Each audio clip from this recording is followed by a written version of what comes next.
ప్రస్తుతం అంతా ఉన్నారు ఉస్మానియా యూనివర్సిటీ విద్యార్థి నాయకులు, ఎంఎస్ఎఫ్ నాయకులు. నమస్తే. టీఎస్పీఎస్సీ చైర్మన్ గారు రాజీనామా చేయడం జరిగింది. ఇప్పుడు ఏదైతే కాంగ్రెస్ ప్రభుత్వం వచ్చిందో ఆ ప్రభుత్వంలో ఏవైతే ఉద్యోగ నోటిఫికేషన్లో సకాలంలో అందుతాయంటారా కొత్త చైర్మన్ గారి ఆధ్వర్యంలో?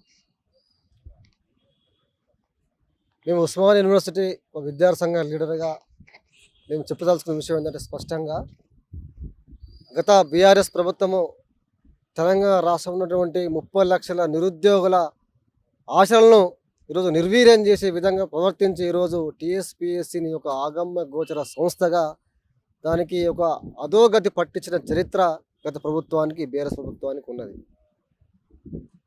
ఆ ప్రభుత్వంలో మరి ఆ టీఎస్పీఎస్సీ పేపర్ లీకేజ్ విషయంలో బడా నేతల నుంచి చోటు నేతల దాకా అధికారులు కావచ్చు, రాజకీయ పార్టీ నాయకులు కావచ్చు, మరి ఇతరులందరూ మరి ఒక ఆ యొక్క కుంభకోణంలో వాళ్ళందరూ పాలు పంచుకోని చెప్పి స్పష్టంగా మన పత్రికల ద్వారా, పేపర్ ద్వారా, అదేవిధంగా ఉన్నటువంటి సాక్షుల ద్వారా మనకు ఈ ప్రపంచ లోకానికి తెలిసిన విషయమే.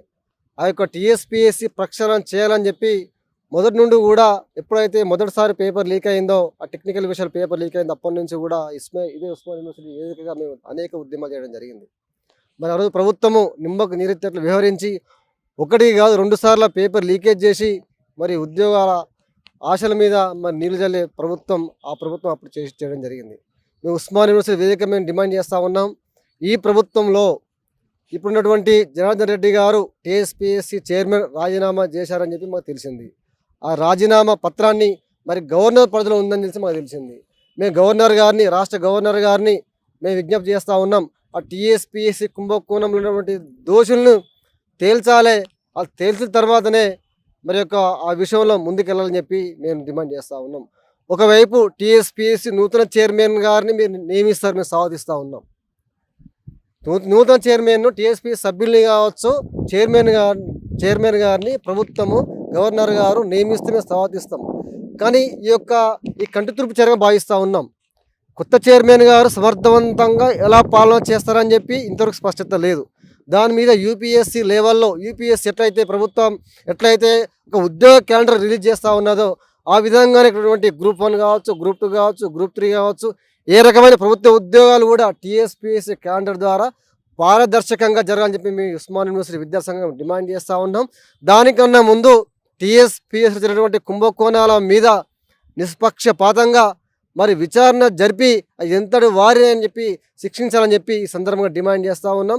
ఏది ఏమైనా ఈ యొక్క ప్రస్తుత ముఖ్యమంత్రి రేవంత్ రెడ్డి గారి ఆధ్వర్యంలో మరి నూతన చైర్మన్ గారిని నియమించే విషయంలో మరి ఆచితూచి అడుగులే అని చెప్పి సందర్భంగా డిమాండ్ చేస్తూ ఉన్నాం, విజ్ఞప్తి చేస్తూ ఉన్నాం. ఎందుకంటే టీఎస్పీఎస్ అనేది తెలంగాణలో ఉన్నటువంటి నిరుద్యోగుల, విద్యార్థుల యొక్క జీవితాలు ఆ టీఎస్పీఎస్సీ మీద ఆధారపడి ఉన్నాయని చెప్పి మేము సందర్భం తెలియజేస్తూ ఉన్నాం. ఎందుకంటే ఇక్కడ ఉన్నటువంటి తెలంగాణ ప్రజలు, తెలంగాణ ఉన్నటువంటి నిరుద్యోగులు, విద్యార్థులు ఎంతో కష్టపడి, రేయింబావులు కష్టపడి మరి ఉద్యోగాలకు ఆర్టీసీ క్లాస్ రోడ్ కావచ్చు, ఉస్మానియా యూనివర్సిటీ కావచ్చు, అదేవిధంగా ఎల్బీ నగర్ కావచ్చు, వివిధ ప్రాంతాలలో రూమ్లకు రెంట్లు కట్టుకుంటా ఎన్నో ఆర్థిక ఇబ్బందులు పడుకుంటా మరి తల్లిదండ్రులు వాళ్ళ యొక్క రక్తాన్ని మరి చెమటగా మార్చి మరి పిల్లలకు డబ్బులు అందించి వీళ్ళు కోచింగ్ తీసుకుంటా ఉన్నారు. కాబట్టి ఇకనైనా టీఎస్పీసీలో నిష్పక్షపాతమైనటువంటి ఐఏఎస్ ఆఫీసర్లు కావచ్చు, ప్రొఫెసర్లు కావచ్చు, పారదర్శకంగా వివరించే వారిని నియమించాలని చెప్పి ఈ సందర్భంగా తెలియజేస్తూ ఉన్నాం. లేకపోతే మరోసారి టీఎస్పీఎస్సీ కేంద్రంగా మరో ఉద్యమ కేంద్రం రాకముందే మరి ప్రభుత్వము అలాంటి చర్యలు చేయకుండా నిష్పక్షపాతంగా ఉండాలని చెప్పి సందర్భంగా తెలియజేస్తూ ఉన్నాం. ఇప్పుడు మీ ఎంఎస్ఎఫ్ రాష్ట్ర కమిటీ కానీ జాతీయ కమిటీ తరఫున ఉస్మానియా యూనివర్సిటీ విద్యార్థులకు కావాల్సిన సౌకర్యాలను కానీ, స్టడీ మెటీరియల్స్ పరంగా కానీ, లైబ్రరీ పరంగా కానీ ఏవైతే ఇబ్బందులు ఉన్నాయో అవన్నీ కొత్తగా సీఎం రేవంత్ రెడ్డి గారిని కలిసి ఏమన్నా చెప్పగలుగుతారా? మేము ముఖ్యమంత్రి రేవంత్ రెడ్డి గారికి విజ్ఞప్తి చేస్తూ ఉన్నాం.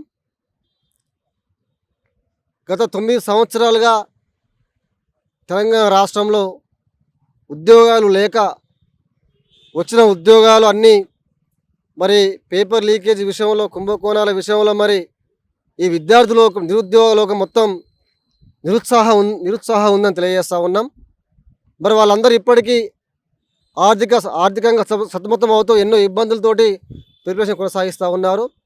దీన్ని దృష్టిలో పెట్టుకొని ప్రభుత్వం మరి నిరుద్యోగులకు కావాల్సినటువంటి స్టడీ మెటీరియల్ కావచ్చు, మరి వాళ్ళకు ప్రోత్సాహకంగా మనీ రూపంలో కావచ్చు, ఇప్పుడు 2 సార్ల టీఎస్పీఎస్సి ఆ పేపర్ లీకేజ్ విషయంలో ఆ కుంభకోణం విషయం 2 సార్లు వాయిదా పడ్డది. వచ్చే ఎగ్జామ్లకు వాళ్ళు ప్రిపేర్ కావాలంటే ప్రభుత్వం నుంచి ఎంతో కొంత మరి ఆర్థిక భరోసా కల్పించాలని చెప్పి ఎంఎస్ఎఫ్కి మేము డిమాండ్ చేస్తూ ఉన్నాం. అదేవిధంగా వాళ్ళకు స్టడీ మెటీరియల్ కూడా అందించాలని చెప్పి ఈ సందర్భంగా మేము విజ్ఞప్తి చేస్తూ ఉన్నాం. అవసరమైతే వాళ్ళకు ఫ్రీగా కోచింగ్తో పాటు భోజన వసతి కూడా కల్పించాలని చెప్పి ప్రభుత్వానికి విజ్ఞప్తి చేస్తూ ఉన్నాం. Thank you.